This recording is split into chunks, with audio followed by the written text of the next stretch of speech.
Yo people, welcome back to the YouTube channel. You already know what time it is. It's time for another video. Big up your damn selves in the building. Make sure you smash up the likes every single damn time and subscribe if you are new. Chelsea versus Burnley preview. Now, I'm in a good mood today. I'm in a good mood. Yesterday, not so much.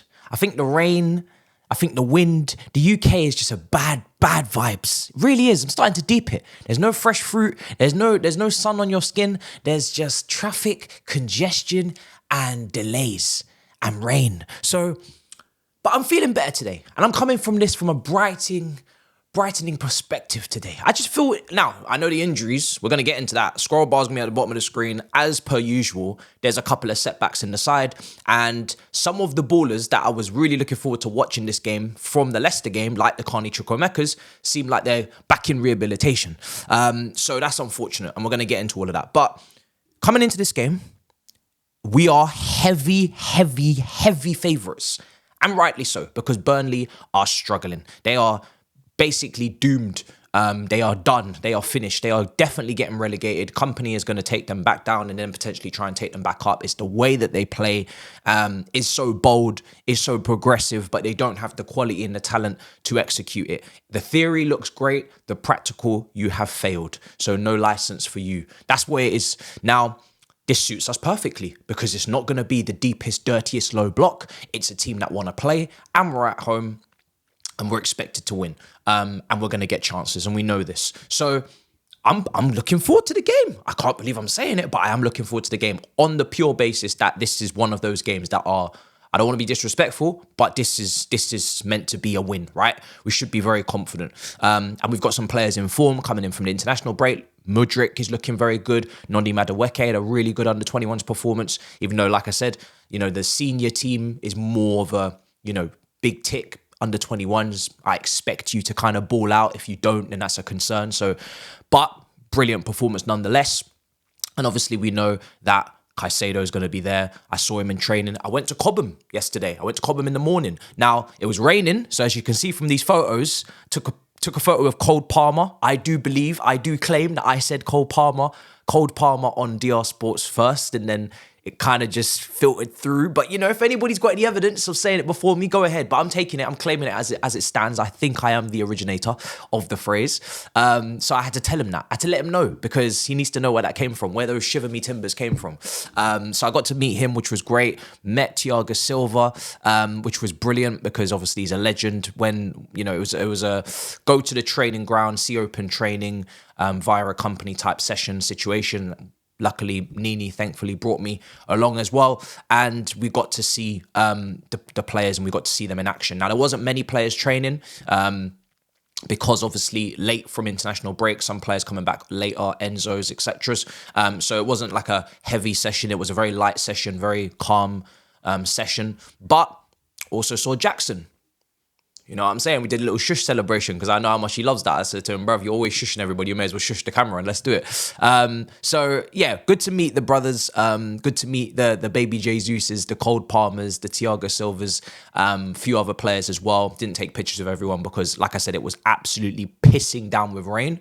I almost felt sorry for them in the end because it was like so bad, and then obviously the long queue of people, so I didn't want to stop everybody and take up bare people's time. I just wanted to take those who I've invested heavy stocks in, and I've kind of, I've got narratives around them. So, but we saw Gusto, told him he was a baller, made sure that he understood quite clearly and critically that he is a absolute baller. And Petrovic as well, and a few others. So, like I said, it wasn't loads of players there. Probably about 12, 13 players. Didn't see Poch, don't know where he was. But it was a light session. It wasn't anything tactical. It wasn't anything that, it wasn't anything like that. It was more of just a, just freshen up situation. So, got to do that, which was absolute blessing. And yeah, now we get into the game itself and the pre-match talk. And like I said, there's no Chukwuemeka. Chilwell is coming back from England, 2 games on the trot, and now has a little niggle on a knock. Didn't train when I was there yesterday. Does he train today? Light training. Maybe he'll probably be on the bench at best for this game against Burnley. Kind of annoys me that England played him 2 games when he's not played 2 consecutive games for us prior to going to England. I don't think the injury was serious, but even still, Would have been nice if England had other left backs that they could use, but clearly they don't. And he didn't have the greatest international break. And maybe the context behind that really poor break for him in one of those games is the fact that he's carrying something. So that's a shame. Obviously, we know Chalobah is now extra added on to this list. Sanchez is now extra added on to this list. So the centre-backs available, I believe, are just Badiashile, Desassi, who's been available for every game, and Thiago Silva. So we're a lot more thin in those departments than prior. So Reece James, update on Reece James. He's not in full training. He is in individual training, right? So I did see Reece James at Cobham. He is there. He's happy. He's smiling away, but he is in individual training. I don't expect him to be back soon, personally. Obviously, had surgery. Lavi has been ruled out until the end of the season. What is going on? Akachuku, still nothing. So, yeah, very concerning times. And Enzo, because he's late back from international, this could be maybe too soon if he doesn't get a session in. Maybe he'll be on the bench. So, have to bear all these factors in mind going into the team, which is my team on screen. Listen, my problem with our attacking midfield options, obviously I'd like Sterling, who I did see, to be benched for this game because I feel like he was at training, but I think it's fair now that he's benched and Mudryk definitely starts. Now, this is the problem. Palmer can play 10, right, which would allow Madueke to play right and Mudryk to play left. However, because Cucurella is most likely going to start this game at left back, Cucurella is not a flying fullback. He's not someone that gets high and wide, gives us great crossing ability, gives us great width, great take-on ability out in those wide areas to allow a Mudryk, like he did for Ukraine, to kind of come in off that left, drift more in the central areas and link up with the Jacksons and etc. And that's where we've seen Mudryk really flourishing recently, is in the central zones, breaking into the box, linking up with players and bursting through the middle. Less so out wide. He doesn't seem to be able to get himself from the wide areas to the goal, say, on the touchline to the goal. It's too far to really get him at the moment, get him there. So I want Mudryk in central areas. That's where he's been doing well. Let's keep him there. But we don't have anybody to overlap with Cucurella. So now my thinking is to hold the width on the left-hand side. Even though I know this is not his strongest position, we know that he came on against Leicester, cut in, scored an incredible goal for the under-21s of England, was cutting in, doing his thing. I feel like the only option to hold width on that left-hand side is either Sterling or it's Madueke. And I don't believe Sterling deserves to start based on previous performances. So I've got Madueke on the left to hold the width. And still use your pace and still use your dribbling ability, but use it on the left like a Leroy Sané or a Ryan Giggs or a Gareth Bale, and have those cutbacks and have those runs. And hopefully, I don't know if it could work. I've seen him play there a couple of times, but obviously predominantly off the right. But we know that Cole Palmer and Gusto have an incredible relationship on that right-hand side, an incredible chemistry, and Madueke and Gusto haven't really had that. So I don't want to stifle Gusto's game with Madueke on the right, with that chemistry not there. And I don't think we're going to get the best out of Mudryk if we play him on the left wing with Cucurella behind him and then he has to hold width. Because, we're going to have a lot of the ball, you'd expect, and Burnley are going to, should be congested in terms of, not going to be a low block or anything, but I don't expect them to just, leave, they might, I'm not expecting them to just make it easy for us. So trying to think how this can work, and that's how I'm thinking. But maybe it's, flexible. People interchange. There's no problem with that. Hopefully we can do a bit of that as well. But I'm just thinking how we're going to get width in the team. And I'm thinking maybe Gusto's going to hold width on the right. Palmer comes inside with Mudryk. And Madueke kind of maybe has to hold the width on the left. But you let me know, because we've got to create those gaps. Mudryk, I don't think we've seen Mudryk against a really tough low block in the 10 to say we don't need to create space in the middle and we can just congest everything. He's not a Juan Mata or David Silva or Bernardo Silva. He's not that type of 10. So if we're going to play Mudryk in the central zones, we need to stretch out the defensive line of Burnley and create some gaps. And that's you got to create width to do that. So Jackson obviously up top. Midfield, I've gone Gallagher and Caicedo on the premise that I don't know if Enzo's going to be ready to start because he's come back late from international. He wasn't in training yesterday. He might be in today. But yeah, let's see with it. Enzo, we've got Manchester United on the Thursday as well. So that's obviously a situation to keep an eye on. And then the back line, I've got, Cucurella, I've got Gusto, and I've got Thiago Silva, and I've got him next to Desassi. Now, I've got Thiago Silva. It's not because I met him, all right? He's a lovely guy, though, I must say. It's because I don't really feel like he should never play for Chelsea again. He's probably leaving at the end of the season, but at some point, surely he's going to get a game just to keep things fresh. And like I said, we don't have really barely any centre-backs. We have Badiashile. Last time Badiashile and Desassi paired up, I don't think it went too well, although I think it should, because they have chemistry from Monaco. But I probably would save Badiashile for the Manchester United game away, because Man United have got more pace in their attack. And, well, Burnley are no slouches. They've got some trickery and some pace, but Man United have it at a higher quality with the Rashfords and the Garnachos and the Højlunds, who I think is back. And maybe Diallo. Diallo could get a game. He obviously made his impact in the last one against Liverpool. I think he's a brilliant talent. So we have to bear that in mind. And if we are going to play a line higher up the pitch and really go at United and try and press them, and we're going to need some quick centre-backs, and that's where Badiashile probably comes in. So I'm kind of thinking that maybe Badiashile for Man United and Silva at home to Burnley, one of the worst teams in the league. He's a quality player on the ball. He could help us maybe, go past that low block with his passing as well. Let's see if we can, let's give Thiago Silva minutes, man, because the guy's a legend of the game itself, and I want Stamford Bridge to be able to pay their respects and that before this guy leaves, and I want to see him a couple cameos before the end of the season. So that's what I've gone with. But obviously Petrovic in goal. There's no Sanchez. That's my team. The Burnley team is on screen for you now. There's no Datro Fofana in this side because obviously he's eligible to play because obviously ineligible to play because he obviously is representing us as a parent club. So there will be no Datro Fofana, which is really Burnley's biggest threat in the last few fixtures. He's been getting assists, whether against Man City, he's been getting goals against West Ham, an incredible strike from distance. He's been the light at the end of the tunnel for Burnley, in a sense. Now, I think he's done so well that potentially next season he could get a full season Premier League loan to hopefully a better team, a team that is maybe more, equipped for Premier League life, and then he'll get even more chances. And I want Fofana next season to be on loan in the Premier League and go and slap in 15 Premier League goals minimum. Like, go and do it Ivan Toney or Mitrovic season, or I'm not really so hell bent on rushing him into Chelsea at his young age, and then the pressure is again on young shoulders when we've already got a Jackson in that sense. Now, obviously, from a ball striking ability situation, he looks to be better than Jackson in terms of that long ranger, the strikes that we're seeing. So he could bring something different. But my preference is still to bring in a more experienced striker who's been about the block a bit longer and give Datro Fofana those regular minutes next season at a Premier League team and let him just play games, because inconsistencies can come from being in and out of the team, and that's probably what's going to happen. He's not going to start every single game for Chelsea next season. That's just not going to happen.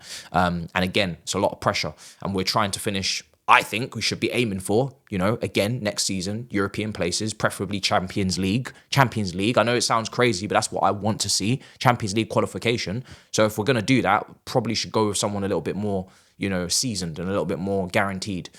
So yeah, that's my stance on that. So yeah, injuries, issues, Chelsea look to seem to know this now and want to address it. This tweet here, let's go into it. Chelsea offering a salary of $250,000 as they search for a new head of performance medicine to help injury issues. The new recruit will also oversee medicals of new signings and Chelsea to add, as Chelsea look to add this summer. There's been a lot of speculation as to whose fault this is. I don't know. I'm not going to pretend to know. I've said this before. We really don't know. Same as whether Reece James should get surgery or not. There was kind of talk about if he got surgery and it didn't go well, it could end his career completely. And now obviously he's gone and got that surgery. These are very complicated matters. All I know is that something is clearly wrong, right? This is not luck. This is not an unlucky situation. This is something that's fundamentally wrong. Some people will put it on Pochettino and say his training methods. He's kind of bit back and said, listen, I don't know, you show me some of the methods of Pochettino. They are hard, no. I say what? If he didn't train with me, Lavia, yeah, but it's the people who need to talk. And basically what he means by that is that I've not trained Lavia. Lavia came in pretty late in the transfer window last season. He didn't get the preseason really. He had a couple of injury issues at Southampton, but he was one of the highest under 21 players in terms of minutes accumulated, if not the most, last season in the Premier League. He had a little injury at Southampton, so maybe that's the issue that Pochettino is referring to when he says that Lavia signed with problems. He might have had a little problem because he did have an injury at Southampton. He didn't go injury-free the whole season, but the problem is that the injuries have been reoccurring this season constantly. And with Okechukwu against Wolves, we know we rushed him back because Caicedo was out when, Lavia came on in that game when he got his 15-minute cameo. Maybe Matisse, this is where you look at Poch, maybe you could have played Matos. So I'm not saying that it's definitely training because, listen, it's not just Pochettino that trains his players hard. It's Conte and Tuchel was training players the morning of games. I think, so he's not the only manager that trains players hard or makes them train hard to kind of I think Ricky Lambert, a byline, podcast that he was on, he said that basically he trains you so hard that the game feels easy. That doesn't sound like the worst thing in the world, but the players have to be durable. The players have to be physically capable of meeting those demands. And that's where the recruitment and the manager doesn't make sense, because we signed in Cuckoo off an injury. We signed players that have had injury issues. I think Madueke, who thankfully hasn't had many here, but he had some injury issues at PSV. If you're going to have a manager that has those training methods and those fundamentals, and that's how he needs them to train to apply his tactics and his game in on a weekend, then you have to sign durable players to match that, and players that are physically capable of coping. I don't think that's a terrible mandate to say that I want you to train so the game feels easy. I think that sounds good. But it doesn't sound good if the players can't handle it and they keep breaking down. That could be the reason. It could be medical advice. It could be a lack of, roles, the roles that we need in the medical team, and the quality of the medics are not high enough. I don't know, but they're trying to assess it. They're trying to understand it. And they are looking on Indeed if you want to get in touch for the role, for the person to fill those shoes. So yeah, he says, Pochettino, 10 to 12 out, not 9. I've never experienced this injury problems in my career, maybe only one season. Some players you'll look back on and they'll speak glowingly about his methods in terms of fitness. Some players you look back on, you'll find old quotes that they say it was too much and etc.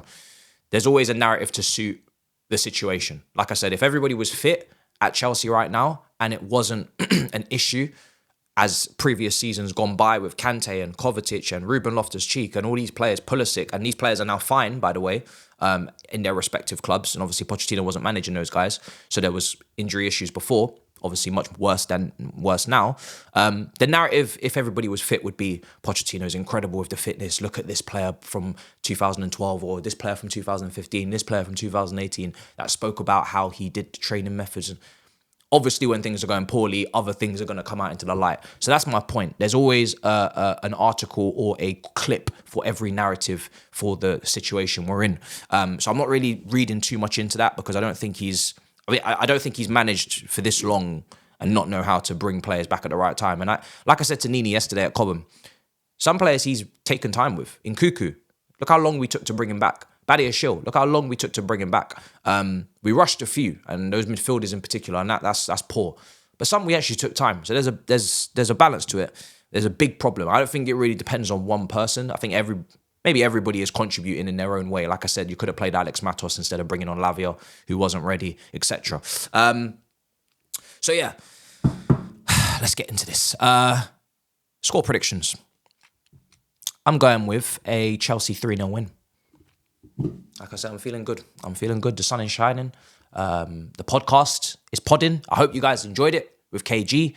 That is out. And I think, the comments are loving it. So if you haven't checked it out, make sure you do, because it's going very well. And rightly so, because it was a great episode. And I'm looking forward to having the next guest as well. But if you haven't checked it out, do check it out. It's the last upload. And yeah, we can continue to investigate the injury situation. We continue to hope and pray that players don't get injured before the Man United game as well, because that's going to be massive. We need players available for that. And we'll see. We'll see what happens. But that's the preview, guys. Pochettino's team expected. I think he's going to play Sterling, I'll be honest. I think he's going to play Sterling. I don't think he's going to play Madueke on the left. I don't think he's going to start Madueke. I think he'll play Sterling. He'll play Mudryk. He'll play Palmer. And then the midfield, I think Gallagher will play in the midfield with Caicedo. If he doesn't and Enzo is fit, then Gallagher will go to the 10. And Mudryk will go to the left potentially, and then Palmer, and then maybe Sterling comes out. But those are my tweaks. Those are my thinkings on Pochettino's team. We'll see what he puts out on the watch along. Until next time, big up your damn selves. In a bit, people. Peace.